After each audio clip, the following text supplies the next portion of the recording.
ұмыту болмас. Сен спорттан жеңіс көрсетіп отыр.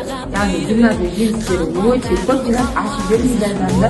Енді қарап отырсаңыздар, бұл жеңістердің барлығы бізде алтын медальдар. Дильназ, сені мақтан тұтамыз. Жарайсың.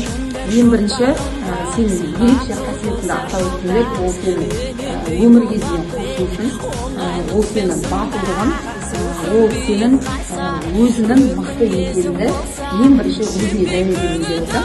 Ал біз өз кезімізде осындай Дильназдың оқушымызға қуанамыз, және сыныптастары да солай қуанады деп ойлаймын.